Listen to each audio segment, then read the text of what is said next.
Today we start a new topic.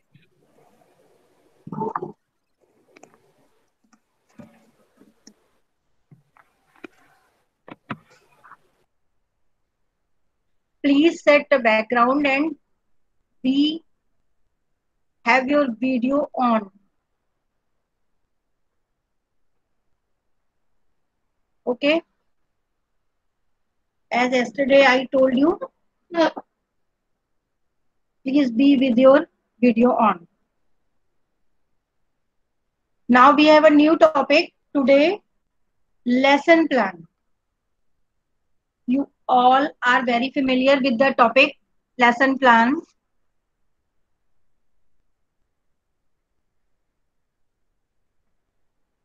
Because you have teaching for 1 month teaching practice. But now very minute things in lesson planning we have to discuss. First of all, what is lesson plan? As you all know, lesson plan is a planning before lesson taught. Before lesson taught, we have some planning about the content and teaching objectives, TLM system, behavioral changes, and all things. As you all, some of you have English medium students, major of you are Hindi medium, so I use both languages. Lesson plan क्या है? What is lesson plan? As Dictionary of Education told us about lesson planning, lesson plan is a teaching outline. Teaching outline, आप सभी लोग जानते हैं कि teaching outline आप लोगों ने यूज करी थी. टीचिंग आउटलाइन में आप लोगों ने सबसे पहले क्या लिखा था? सबसे पहले आपको लिखना था teaching objectives, general objectives. General objectives, general objective क्या है उस लेसन के? उस लेसन को पढ़ाने से पहले आपके जनरल ऑब्जेक्टिव्स क्या होंगे? General objectives are mostly same as teaching, to develop the teaching attitude, mathematical attitude, to develop mathematical calculation, problem solving, everything. So first of all, general objectives.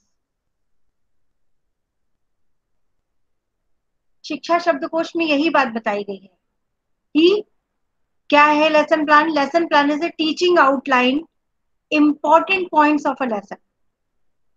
Lesson के जो भी इंपॉर्टेंट पॉइंट्स हैं उनको हम lesson पढ़ाने से पहले ही निश्चित कर लेते हैं ना. तो हिंदी में कहा गया है इसी चीज को, इसी डेफिनेशन को हिंदी में कहा गया है, पाठ योजना एक क्रम में व्यवस्थित पाठ के महत्वपूर्ण बिंदुओं के शिक्षण की एक रूपरेखा है, फॉर्मेट है, आउटलाइन है ना, जिसमें हमें क्या क्या प्रस्तुत करना होता है? शिक्षण के लक्ष्य, टीचिंग पॉइंट्स, निर्मित बिंदु, मेन पॉइंट्स कौन से हैं, पूछे जाने वाले प्रश्न, कौन कौन से क्वेश्चंस हमें पूछने हैं स्टूडेंट से फीडबैक लेने के लिए, कंटेंट, टोटल कंटेंट पूरा क्या क्या हमें टीचिंग पॉइंट्स के साथ, टीचिंग पॉइंट्स तो मेन हेडिंग हो गई, लेकिन टीचिंग पॉइंट्स के अंतर्गत कौन कौन से कंटेंट को हमें लेना है. इसके अलावा शिक्षण सहायक सामग्री क्या लेनी है, असाइनमेंट्स क्या देने हैं, इन सभी चीजों को कुल मिलाकर जिसकी योजना बनाई जाती है उसको हम कहते हैं लेसन. इंग्लिश में भी इसी तरह से उन्होंने बताया है, lesson plan is a teaching outline of important points of a lesson arranged in the order in which they have to be presented. उनको प्रेजेंट करना है जिस वे में, जिस ऑर्डर में, जिस सिस्टम में. That is called lesson planning, in which we have to discuss or we have to include objectives, general objectives and specific objectives. Points to be made, teaching points. We have to discuss teaching points. Question to ask. कौन कौन से प्रश्न पूछने हैं? Question to ask. References to materials and assignments. The planning of all these things is called lesson planning. I think you all are known about what is lesson planning.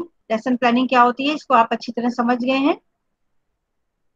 इसके बाद next point हमारा आता है कि कोई भी lesson plan बनाने से पहले, कोई भी लेसन प्लान मतलब लेसन को पढ़ाने से पहले हमें कौन कौन सी बातें ध्यान रखनी चाहिए.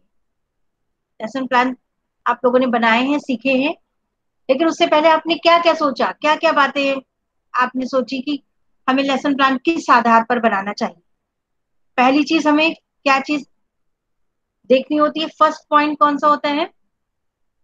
कंटेंट की जानकारी, नॉलेज ऑफ द कंटेंट. विषय वस्तु की क्या जानकारी है आपको उस क्लास में जाने से पहले विषय वस्तु की जानकारी, knowledge of content and content analysis. Content analysis भी होना चाहिए कि आपने जो भी कंटेंट है उसको किस सीरियल ऑर्डर में आपको प्रेजेंट करना है, उसकी पूरी एनालिसिस. कहाँ पे आपको क्वेश्चंस पूछने हैं, कहाँ पे आपको TLM यूज करना है, कहाँ पे आपको फीडबैक लेना है, और कंटेंट में कौन कौन सी चीजें और ऐड की जा सकती हैं. ये सारी चीजें आपकी आती हैं. तो सबसे पहला पॉइंट आपको लेसन प्लानिंग करने के लिए नॉलेज ऑफ कंटेंट. दूसरा हमारा है सेकंड पॉइंट, क्या हमें ध्यान देना चाहिए? सेकंड पॉइंट होता है knowledge of mental abilities of students. Mental abilities of students, mental abilities of every student. We all know in class individual differences occur. Individual differences होते हैं क्लासेस में. तो क्लासेस में इंडिविजुअल डिफरेंसेस के according mental level बच्चों का कहाँ से कहाँ तक है, कौन से स्टूडेंट्स हमारे एवरेज हैं, कौन से बिलो एवरेज हैं, कौन से अबव एवरेज हैं, उनकी क्या एबिलिटीज हैं, क्या उनके इंटरेस्ट हैं, ये सारी चीजें हमको, उनकी नीड्स क्या हैं, ये चीजें हमें ध्यान रखनी है. तीसरी बात हमें क्या ध्यान रखनी चाहिए लेसन प्लान करने से पहले? Methods of teaching appropriate to the content. उस कंटेंट के लिए एप्रोप्रिएट टीचिंग मेथड कौन सा है? आपने लेसन प्लान में को मेंशन किया था, मैंने उसको कहा भी था कि lecture method, lecture cum demonstration method, laboratory method, inductive deductive method, analysis synthesis method. तो कहां पर हम कौन सा मेथड यूज कर सकते हैं, इस चीज की हमें जानकारी होनी चाहिए कि उस कंटेंट को ठीक तरह से पढ़ाने के लिए हम कौन सा मेथड यूज करें. ये बात हो गई. इसके अलावा knowledge of teaching activities, teaching objectives. Teaching objectives जब हमें कंटेंट पता चल गया तब हम जान पाएंगे कि टीचिंग ऑब्जेक्टिव्स क्या होंगे. क्योंकि आप सभी जानते हैं कि स्पेसिफिक ऑब्जेक्टिव्स जो हमारे होते हैं वो हम टीचिंग कंटेंट के आधार पर ही तय करते हैं कि हमारा जो नॉलेज लेवल का टीचिंग ऑब्जेक्टिव क्या होगा, हमारा एप्लीकेशन लेवल का टीचिंग ऑब्जेक्टिव क्या होगा, हमारा कॉम्प्रिहेंशन लेवल का टीचिंग ऑब्जेक्टिव क्या होगा. एप्लीकेशन लेवल का टीचिंग ऑब्जेक्टिव क्या होगा। तो ये सारे टीचिंग ऑब्जेक्टिव डिसाइड करने के लिए कंटेंट का पता होना जरूरी है। कंटेंट पता हो गया तो हमें टीचिंग ऑब्जेक्टिव्स को भी निश्चित करना पड़ता है। इसके अलावा बिहेवियरल चेंजेस हमें बच्चों में क्या लाने हैं, क्या क्या, जैसे आप उसमें लिखते हैं कि students will be able to calculate, students will be able to memorise the formula, है ना। इसका मतलब है ये बिहेवियरल ऑब्जेक्टिव हुआ जो कि हमें उनके बिहेवियर चेंजेस में दिखाई देना चाहिए। व्यवहार परिवर्तन हुआ कि पहले वो ये इस योग्य नहीं थे कि वो फॉर्मूला बता सके, लेकिन बाद में वो इस योग्य होंगे कि वो इस चैप्टर में जो भी मेंशन कंटेंट है उसका फॉर्मूला बता सके। तो ये हमारा हो गया टीचिंग ऑब्जेक्टिव्स के बारे में नॉलेज होना चाहिए आपको लेसन प्लानिंग करने से पहले। इसके अलावा teaching principles, teaching strategies, teaching tactics, कहां पर हमें स्ट्रेटजी क्वेश्चन आंसरिंग की यूज करनी है। टीचिंग प्रिंसिपल जैसे हमें नोन टू अननोन जाना है, आपको पता होता है नोन टू अननोन ना, हमें सरल से कठिन की ओर जाना होता है। पहले इजी इजी चीजें उनको बतानी होती है, इसके बाद हम मैक्सिमम लेवल ऑफ डिफिकल्टी तक जाते हैं। तो ये भी एक पॉइंट है कि हमें टीचिंग प्रिंसिपल्स, टीचिंग ऑब्जेक्टिव्स, इन सब की जानकारी भी होना बहुत जरूरी है, तभी हम बेस्ट आउटपुट ला सकते हैं। इसके अलावा स्टार्टिंग में ही एक पॉइंट और हमें ध्यान रखना होता है, previous knowledge of students. Presentation से पहले प्रीवियस नॉलेज ऑफ स्टूडेंट्स, जिसको हम इंट्रोडक्टरी क्वेश्चंस कहते हैं, उसी में हम जांच करते हैं कि स्टूडेंट की प्रीवियस नॉलेज क्या है। इसके साथ साथ हम एक रिलेशनशिप डेवलप करते हैं, relationship between previous knowledge and new knowledge. इसको भी हम इंट्रोडक्टरी क्वेश्चंस के थ्रू ही डेवलप करते हैं। First step, knowledge of previous studied by the student, previous knowledge उनकी क्या है, और नेक्स्ट पॉइंट में उनको न्यू नॉलेज से, प्रीवियस नॉलेज को न्यू नॉलेज से अटैच करते हैं।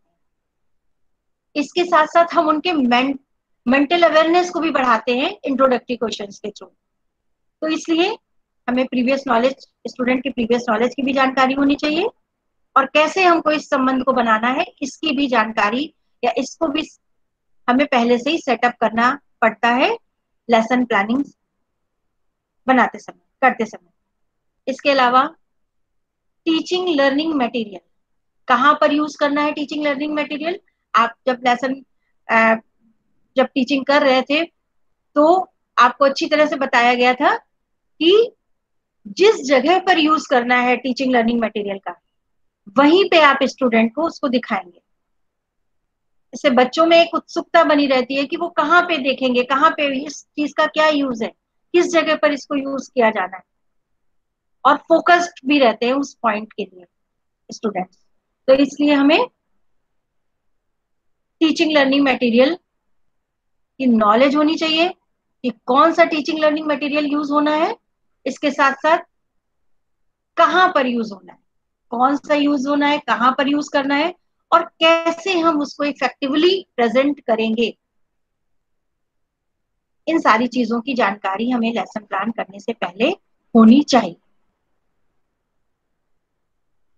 इसके बाद, अच्छा यहां तक अब हमें आप लोग जरा थोड़ा सा रिस्पॉन्स दीजिए, जैसा कि हम अपने स्ट्रेटेजीज में भी यूज करते हैं, कि हमें फीडबैक मिलता रहना चाहिए स्टूडेंट्स का कि उनको बातें समझ में आ रही हैं या नहीं समझ में आ रही है, या किसी की कोई क्वेरी हो तो वो बता सकता है। Any one of you can ask anything, any question.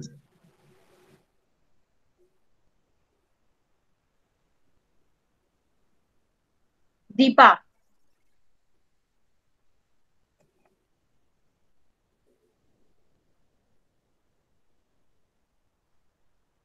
जलज बताइए, Yes, ma'am.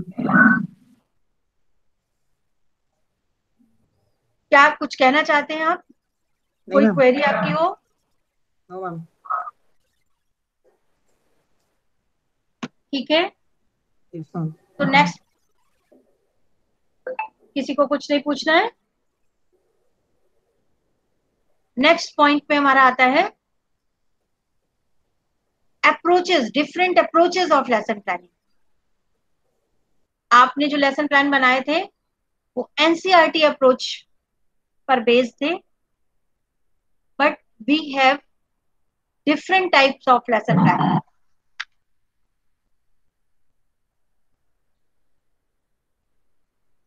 Don't be late in the class. All of you have be in time. Different approaches of lesson planning. सबसे पहली लेसन प्लानिंग की जो approach है वो हार्बर्शियन approach है। हार्बर्ट का नाम आपने सुना होगा, जे एफ हार्बर्ट इनका पूरा नाम था। You can note down J F हार्बर्ट।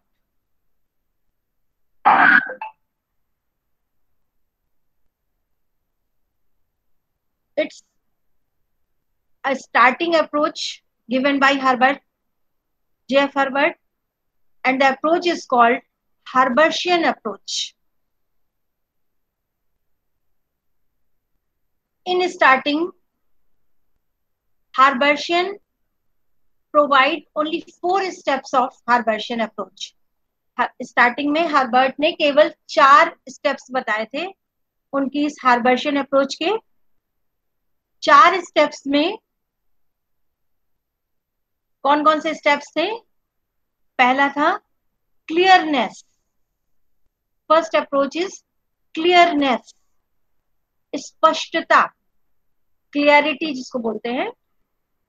उन्होंने जो वर्ड यूज किया था वो था clearness. First approach, first step is clearness, स्पष्टता। And the second step is association, संबंध। दूसरा स्टेप उनका था association. And the third step is system, व्यवस्था, system. And the fourth step is विधि, method. So the Herbartian approach in starting having only 4 steps: clarity, clearness, association, system, and method. After some time, his disciple, उनके शिष्य थे Tuscan Jailer. उनके शिष्य का नाम था, उनके स्टूडेंट का नाम था टी जिलर भी कह सकते हैं आप उनको। पूरा नाम उनका था टस्किन जिलर। टस्किन जिलर ने उनका जो फर्स्ट स्टेप था क्लियरनेस, इसको 2 पार्ट में डिवाइड कर दिया। और वो 2 पार्ट कौन कौन से थे उनके? 2 पार्ट थे इंट्रोडक्शन एंड प्रेजेंटेशन। जिलर ने हार्बर्ट के जो 2 स्टेप्स थे उनको जो फर्स्ट स्टेप था क्लियरिटी, क्लियरनेस को 2 स्टेप्स में बाइफरकेट कर दिया। और वो थे 2 स्टेप्स थे आपके इंट्रोडक्शन एंड प्रेजेंटेशन। इसके बाद उनके एक और स्टूडेंट थे विल्हम रीन। विल्हम रीन, और विल्हम रीन ने इसमें एक स्टेप और जोड़ दिया, सब स्टेप कह सकते हैं उसको, statement of the problem. Statement of the problem, उद्देश्य कथन। तो इस तरह से हार्बर्शियन का जो बेसिक स्टेप क्लियरनेस था उसको बाद में जाकर 3 स्टेप मिल गए, और वो 3 स्टेप थे introduction, presentation and statement of the problem. और इसके बाद बहुत सारे बदलाव आए। उनके इन 4 स्टेप्स में, जो कि उनके बाद के स्टूडेंट्स ने उसमें चेंजेस किए, और उसके बाद जो स्टेप्स निकल करके आए, उनके नाम जो चेंज कर दिए उनके स्टूडेंट्स ने, लेकिन हार्बर्शियन अप्रोच ही नाम रहा। मतलब उनके स्टूडेंट्स ने इसको अपना नाम नहीं दिया, उन्हीं के हार्बर्शियन अप्रोच में ही चेंजेस किए। और वो चेंजेस, और कौन कौन से चेंजेस किए, जैसे उन्होंने एसोसिएशन वर्ड यूज किया था, उसको कहा कंपैरिजन। इसके बाद नेक्स्ट स्टेप जो चेंज किया वो था जनरलाइजेशन, और नेक्स्ट स्टेप जो चेंज किया वो था एप्लीकेशन। तो इस तरह से टिल नाउ हार्बर्शियन अप्रोच में 5 स्टेप्स आते हैं। और वो 5 स्टेप्स कौन कौन से हैं? 5 स्टेप्स जो आते हैं, आज अगर आपसे कोई पूछे कि हार्बर्शियन अप्रोच क्या है, तो आप हिस्टोरिकल बैकग्राउंड को बताते हुए बताएंगे कि हार्बर्शियन अप्रोच में 5 स्टेप्स हैं। और अगर आपके पास ये टाइम नहीं है कि आप हिस्टोरिकल बैकग्राउंड बताएं, तो केवल आप ये बताएंगे कि हार्बर्शियन अप्रोच में 5 स्टेप्स ही हैं, 4 स्टेप्स नहीं कहेंगे आप। और वो 5 स्टेप्स कौन कौन से हैं? इंट्रोडक्शन,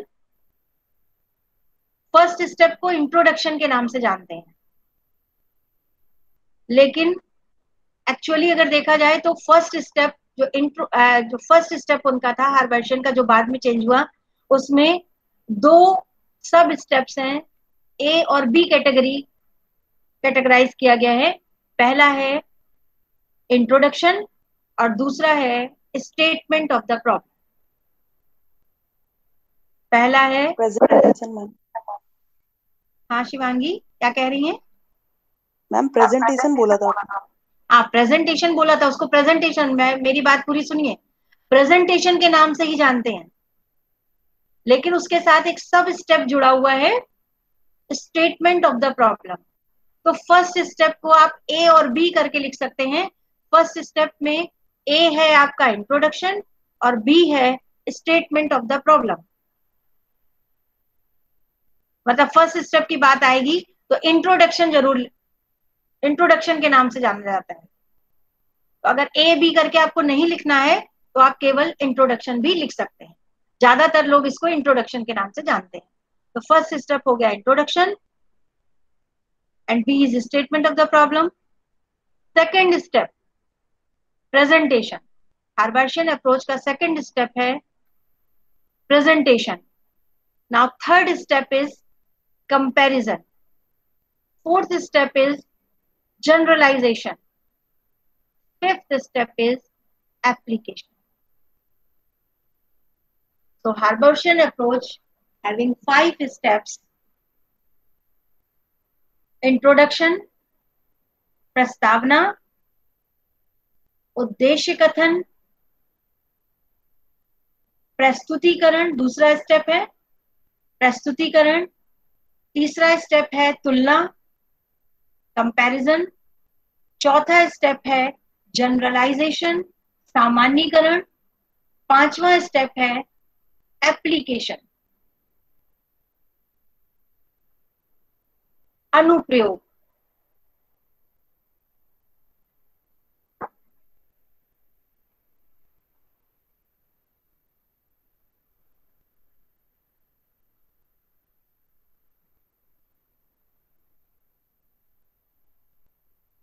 समझ में आ रहा है सबको? कोई कंफ्यूजन? Yes. कोई कंफ्यूजन तो नहीं हो रहा है किसी को?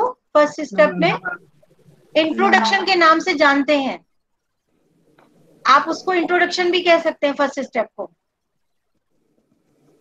ज्यादातर लोग इंट्रोडक्शन ही कहते हैं, इंट्रोडक्शन के नाम से जानते हैं, बट एक्चुअली वो ए और बी पार्ट में डिवाइड है, introduction A and B statement of the problem, जैसा कि उनके स्टूडेंट्स ने चेंज किया था, विलियम रीड ने और जिलर ने। और सेकंड स्टेप प्रेजेंटेशन है, वो चेंज हुआ था, आपको बताया पहले हमने। इसके बाद 3 steps comparison, generalisation and application. अब आते हैं हार्बर्शियन अप्रोच की फर्स्ट स्टेप, जो कि हमारा है इंट्रोडक्शन।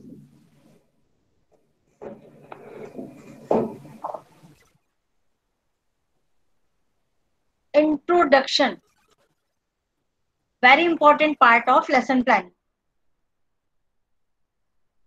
आपने जब टीचिंग की थी तो आपने देखा था कि इंट्रोडक्शन जैसे ही आप स्टार्ट करते थे, स्टूडेंट के फेस में एक शाइनिंग आ जाती थी, उनके चेहरे में एक चमक आ जाती थी, क्योंकि वो समझ जाते थे कि उन्हें क्या पढ़ाया जाना है। और ये आपने ये भी एक्सपीरियंस किया होगा कि जितना क्लियर आपका इंट्रोडक्शन होगा, जितना क्लियरिटी के साथ आपने इंट्रोडक्शन दिया होगा अपने लेसन का, उतना ही ज्यादा बच्चों को ये क्लियर हो गया था कि उनको क्या पढ़ाया जाना है। प्रीवियस, इसमें पहला भी बताया मैंने, प्रीवियस नॉलेज को आपने चेक किया फर्स्ट। लगभग 5 क्वेश्चंस आप इंट्रोडक्टरी क्वेश्चन पूछते हैं बच्चों से, 5 और 6, और उसमें फर्स्ट और सेकंड क्वेश्चन आप पूछते हैं बच्चों से प्रीवियस नॉलेज से रिलेटेड, है ना।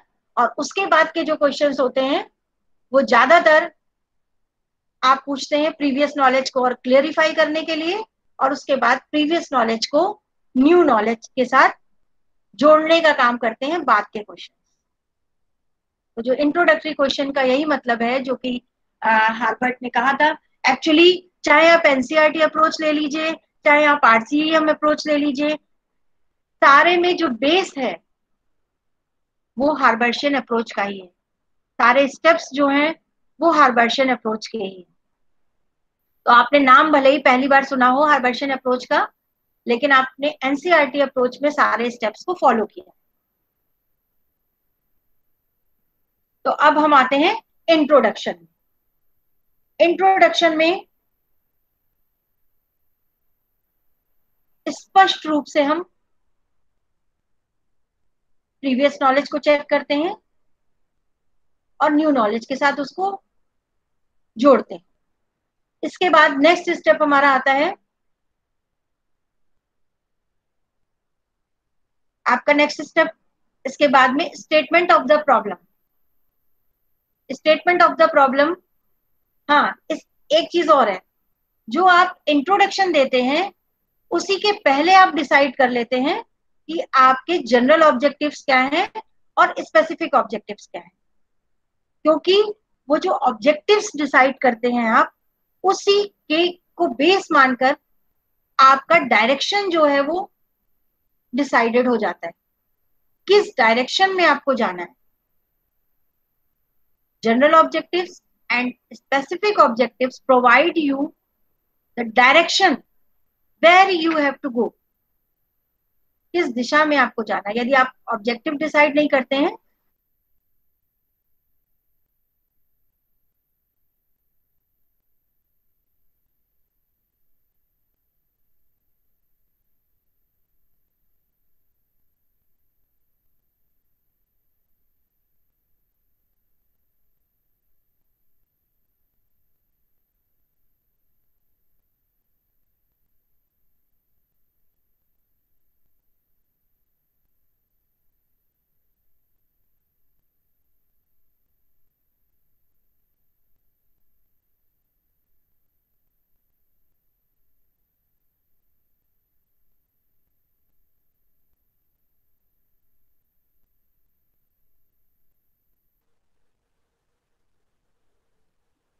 मैम वॉइस नहीं आ रही है।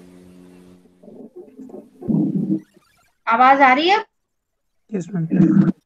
यस मैम, अभी आई थी। नेटवर्क प्रॉब्लम हो रही है आई थिंक। चलिए, तो स्पेसिफिक ऑब्जेक्टिव्स डिसाइड होने के बाद इंट्रोडक्टरी क्वेश्चंस, प्रीवियस नॉलेज भी आप डिसाइड कर देते हैं कि स्टूडेंट्स की प्रीवियस नॉलेज क्या है। इंट्रोडक्टरी क्वेश्चंस में आप प्रीवियस नॉलेज को चेक करते हैं। तो यहां तक हम आ गए इंट्रोडक्टरी क्वेश्चंस तक। इंट्रोडक्शन, इंट्रोडक्शन के बाद हमारा आता है next point. Statement of the aim करने के बाद हमारा स्टार्ट होता है प्रेजेंटेशन। प्रेजेंटेशन से हम स्टूडेंट्स को न्यू नॉलेज देना शुरू करते हैं।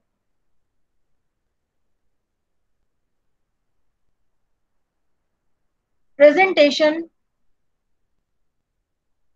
में हम जिन प्रिंसिपल्स को फॉलो करते हैं उसमें से सबसे इंपॉर्टेंट प्रिंसिपल है नोन टू अननोन,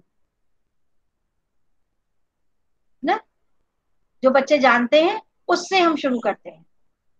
इसके अलावा हम सिंपल टू कॉम्प्लेक्स यूज करते हैं। सिंपल चीजें पहले बताते हैं, एक सिस्टमैटिक, जैसा कि लेसन प्लान की डेफिनेशन में है कि सिंपल टू कॉम्प्लेक्स, ना, उन रूल्स को हम फॉलो करते हैं प्रेजेंटेशन। इसके साथ साथ बहुत बार आपने ये गलतियां की थी लेसन जब टीचिंग की थी कि पूरा का पूरा कंटेंट जो आपके पास था वो एक ही लेसन में आपने सोचा कि हमें प्रेजेंट कर देना है।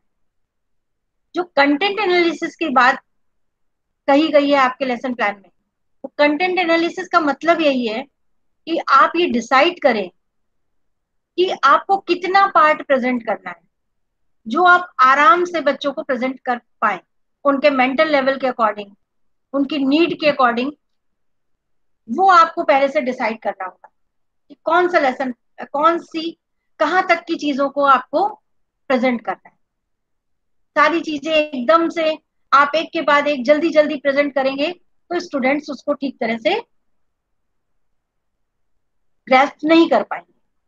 तो इसलिए कंटेंट का एनालिसिस करने के बाद आपको डिसाइड करना होगा कि कहां से कहां तक आपको उस एक एक्चुअली लेसन प्लान की क्लास में, जो आपने लेसन प्लान बनाया है या क्लास डिसाइड की है, टीचिंग पॉइंट्स डिसाइड किए हैं, उनको किस तरह से इफेक्टिव वे में आप प्रेजेंट करेंगे। इसके साथ साथ केवल हमें प्रेजेंट ही नहीं करना होता है, बल्कि उसको बहुत ज्यादा इफेक्टिव बनाना होता है, इंटरेस्टिंग बनाना होता है। तो प्रेजेंटेशन में ये जो एसेंस हम डालते हैं, इंटरेस्टिंग और इफेक्टिव। इफेक्टिव कैसे होगा? जब हम बीच बीच में टीएलएम का यूज करेंगे, बीच बीच में क्वेश्चनिंग का यूज करेंगे, बीच बीच में हम इंटरेक्शंस रखेंगे। बीच बीच में इंटरेक्शंस रखने को लेसन प्लानिंग में क्यों कहा गया था? इसीलिए कहा गया था ताकि एक क्लास जो है वो इंटरेक्टिव हो जाए। इंटरेक्टिव होती है जब क्लास, तो स्टूडेंट्स बहुत अवेयर रहते हैं। वन वे अगर हम चलते रहते हैं, वन वे चलते रहते हैं, तो स्टूडेंट्स को लगता है कि मुझे तो रिस्पांस देना नहीं है, इंटरेक्शन हो नहीं रहा है, तो मे भी हम उसको समझे या ना समझे, पढ़े या ना पढ़े। तो इन सब चीजों को रोकने के लिए, इन सब चीजों की वजह से हम क्वेश्चनिंग करते हैं, फीडबैक बीच बीच में लेते रहते हैं, इंटरेक्शंस करते रहते हैं और टीचिंग लर्निंग मटेरियल का यूज करते रहते हैं ताकि पूरा पार्टिसिपेशन हो, वन वे टीचिंग ना हो, है ना। हम जानते हैं कि साइकोलॉजिकल जो प्रिंसिपल है टीचिंग का, वो कहता है student should be active, student should take part in teaching. इसलिए हमें इंटरेक्टिव क्लास को बनाना बहुत जरूरी होता है। किसी को कुछ कहना है?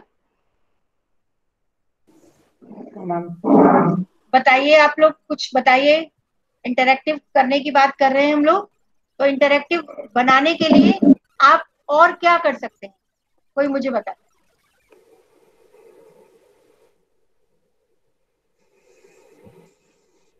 मैम टीएलएम शो कर सकते हैं, बच्चों से एग्जांपल्स पूछ सकते टीएलएम हैं।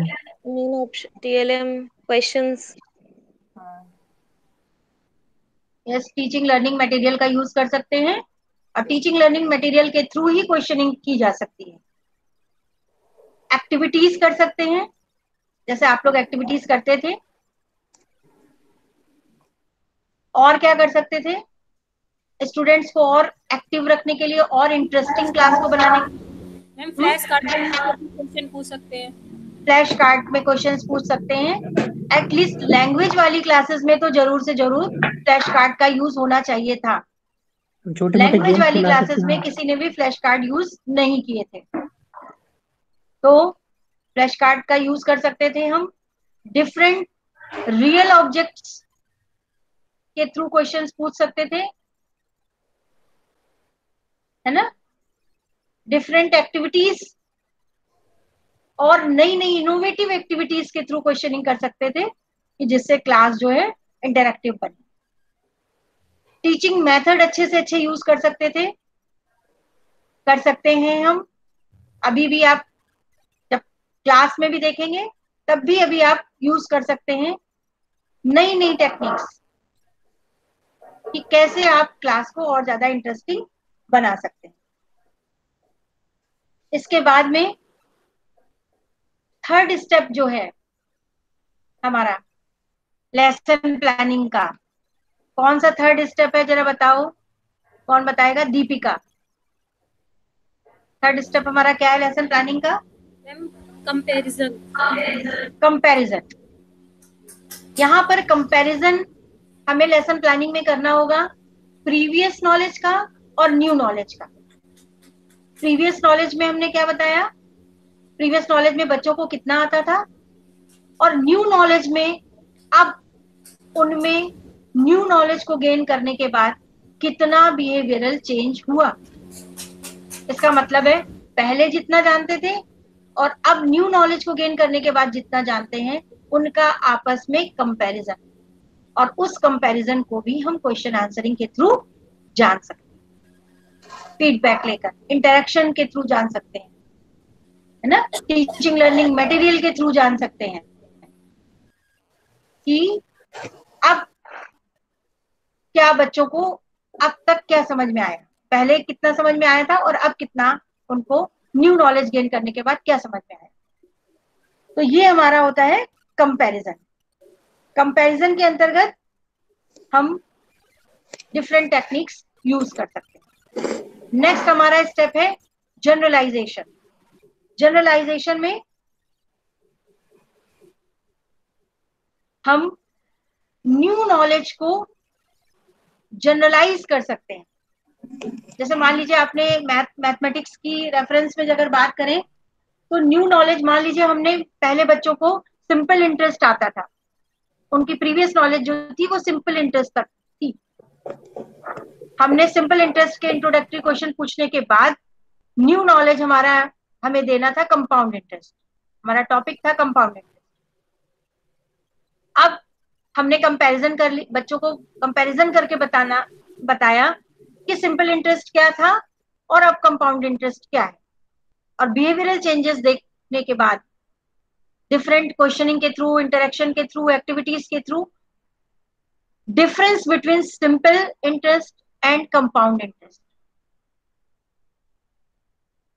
ये कंपैरिजन तक हुआ। इसके बाद अब जनरलाइजेशन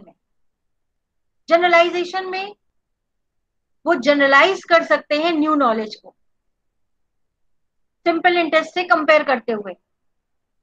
जनरलाइज करने में एक तो ये जनरलाइजेशन कर सकते हैं कि सिंपल इंटरेस्ट पर ईयर अगर काउंट करते जाएं, ऐड करते जाएं प्रिंसिपल अमाउंट को और इंटरेस्ट को उसमें ऐड करते जाएं, तो एक जनरलाइज्ड वे में हमारे सामने निकल करके आएगा कि वही जो लास्ट में हमें मिलेगा पिछले सालों का simple interest plus principal amount, और उसको ऐड करते करते लास्ट में हम कंपाउंड इंटरेस्ट का फॉर्मूला निकाल सकते हैं। तो कंपाउंड इंटरेस्ट क्या होता है, ये एक जनरलाइज्ड वे में उसका फॉर्मूला बच्चे जान सकते हैं। ये है जनरलाइजेशन ऑफ द नॉलेज, सामान्यीकरण, सामान्य शब्दों में उसको बताना। इसके बाद हमारा लास्ट स्टेप है एप्लीकेशन। एप्लीकेशन कि उस नॉलेज को, न्यू नॉलेज को आप अप्लाई कहाँ कर सकते हैं, कैसे अप्लाई कर सकते हैं और कहाँ अप्लाई कर सकते हैं, किस तरह से अप्लाई कर सकते हैं।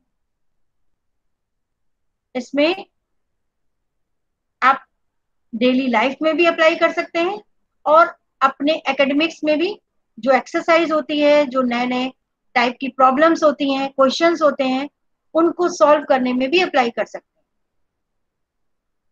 तो ये तो थ्योरेटिकल एप्लीकेशन हुआ, लेकिन हम डेली लाइफ में भी उस नॉलेज को अप्लाई कर सकते हैं।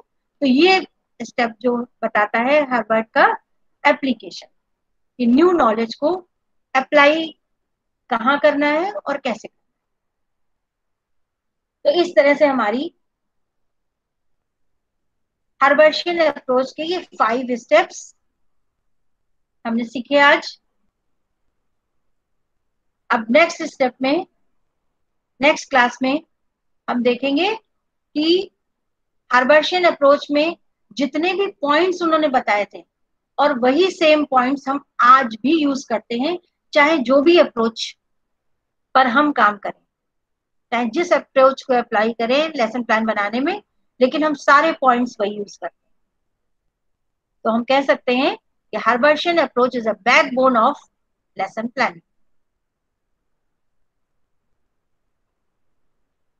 Any question? No ma'am.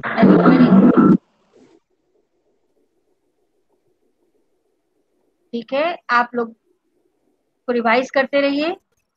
जो जो आपने प्रैक्टिकली टीचिंग की है, वहां पे आपको लगता है कि यहाँ पर हमने ये चीजें हमारी हो सकती थी, उसको समझना ही हमारी इस थ्योरेटिकल क्लास का ऑब्जेक्टिव है। ठीक है, आप लोग घर में रहिए। आप लोग देख रहे हैं कि इस समय बहुत प्रॉब्लम हो रही है कोविड की वजह से। आप लोग कहीं भी घर से बाहर न आने के लिए, जब तक कि बहुत जरूरी ना हो, घर में रहिए। जो जरूरत के सामान है, जरूरत की चीजें हैं, वो एक बार इकट्ठे जा करके कोई भी घर का सदस्य ले आए। और बाकी stay safe, stay home, stay safe. Thank you ma'am. Thank you. Thank you ma'am. Thank you, ma'am. Thank you, ma'am.